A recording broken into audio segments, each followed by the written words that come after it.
যে শেষ জামানায় পরিবারের ভাঙনগুলো বেশি হবে, বিচ্ছেদ বেশি হতে পারে, সন্তানরা দেখবেন পিতামাতাকে সম্মান করবে না, হ্যাঁ, পরিবারে আপনার অপসংস্কৃতি অনুপ্রবেশ করবে, জেনা বেড়ে যাবে, মাদক বেড়ে যাবে, অশ্লীলতা বেহায়াপনা বেড়ে যাবে, প্রতিবেশীর অধিকার ক্ষুণ্ণ করা হবে, ভাইয়ে ভাইকে খুন করবে, বোন বোনকে মানে চুলাচুলি করবে, মানে পরিবারে অশান্তি বিরাজ করবে, এমনটা হাদিসের মধ্যে কিন্তু বর্ণিত আছে, প্রচুর হাদিস আছে।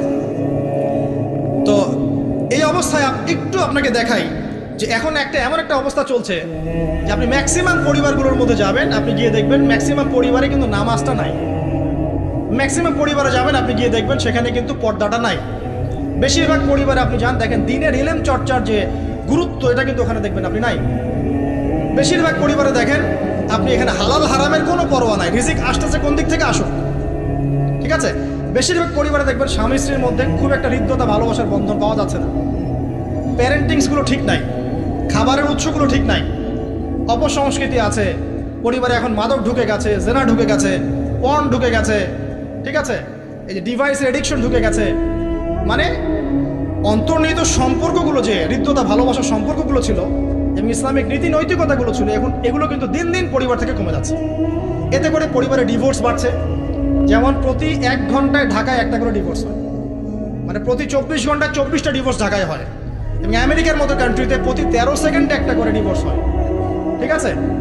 দেখা যায় গড়ে প্রতিদিন, এই বিশ্বে গড়ে প্রতিদিন 29 জন মানুষ আত্মহত্যা করছে এখন ফ্রাস্ট্রেট হয়ে, পারিবারিকভাবে, পারিবারিক কলহের শিকার হয়ে। দেখা যায় গড়ে প্রায় 30 to 40% মেয়ে এখন পারিবারিক সহিংসতার শিকার হচ্ছে, যৌতুকের কারণে, আপনার পরকীয়ার কারণে। আর পরকীয়ার কথা তো বলতেই ভুলে গেছে যে ম্যাক্সিমাম পরিবারে এখন পরকীয়া চলছে, স্বামী স্ত্রীকে নিয়ে সন্তুষ্ট না, স্ত্রী স্বামীকে নিয়ে সন্তুষ্ট না, দেখবেন পরকীয়া এটা কমন হয়ে যাচ্ছে।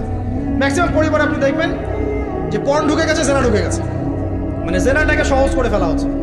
এবং প্রগতির নামে আমরা এখন এমন কিছু কালচার লালন পালন করছি যেগুলো আস্তে আস্তে আমাদেরকে ইসলাম থেকে সরিয়ে দিচ্ছে।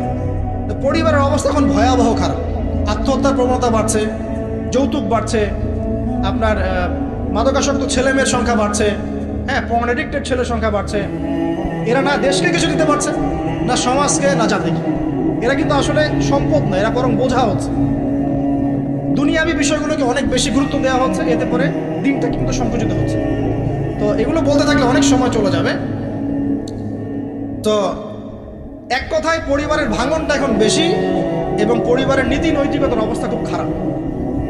এর কারণগুলো আমরা ফাইন্ড আউট করলাম। কী কী কারণ?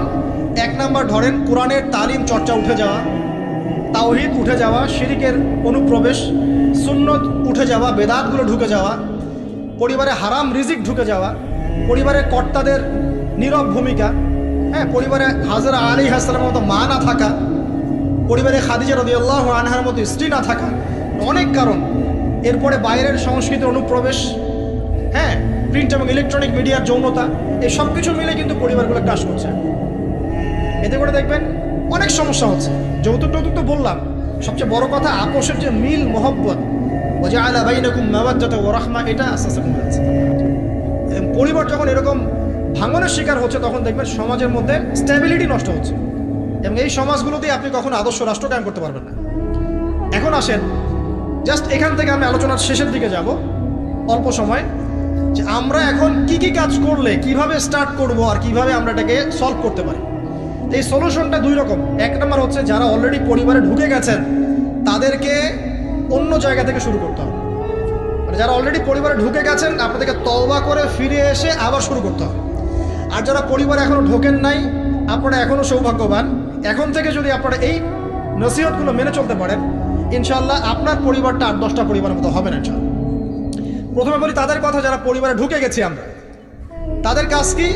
তাদের প্রথম কাজ হচ্ছে ঠান্ডা মাথায় বিশ্বের পরিস্থিতি, সমাজ দেশের পরিস্থিতিগুলো নিয়ে চিন্তা করা, ঠান্ডা মাথায়, যে হচ্ছেটা কি আসলে। যখন দেখবো যে না আসলে ভালো কিছু হচ্ছে না, খারাপ হচ্ছে, তখন আপনার ভুলটা কোথায় সেটা আপনাকে ফাইন্ড আউট করতে হবে।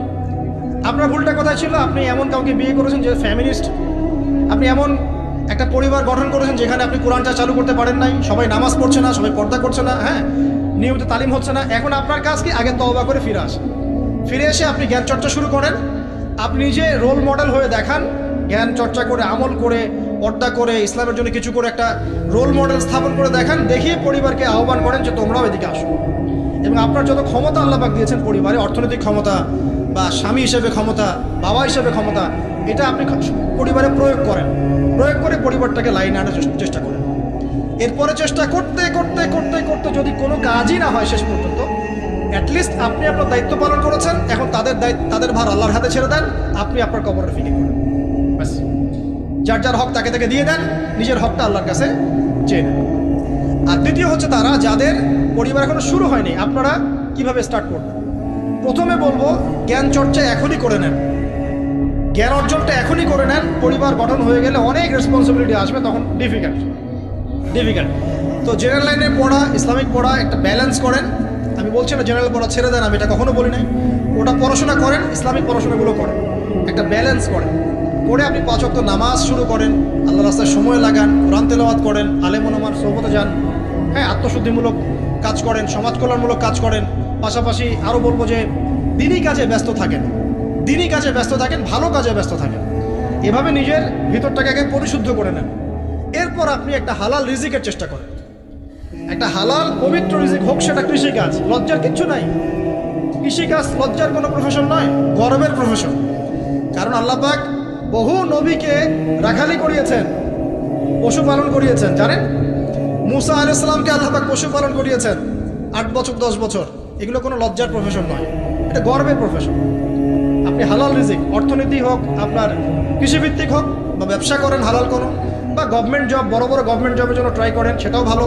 যদি না পান, বেসরকারি জব পান, আলহামদুলিল্লাহ। খেয়াল রাখবেন, জব করতে গিয়ে, ব্যবসা করতে গিয়ে এবং রিজিকের সন্ধান করতে গিয়ে আপনার নামাজ যেন ছুটে না যায়, আপনার রিজিকে হারাম যেন ঢুকে না যায়, আপনাকে যেন সুদ খেতে না হয়, আপনাকে যেন ফ্রি মিক্সিংয়ে যেতে না হয়। এগুলো খেয়াল রাখেন।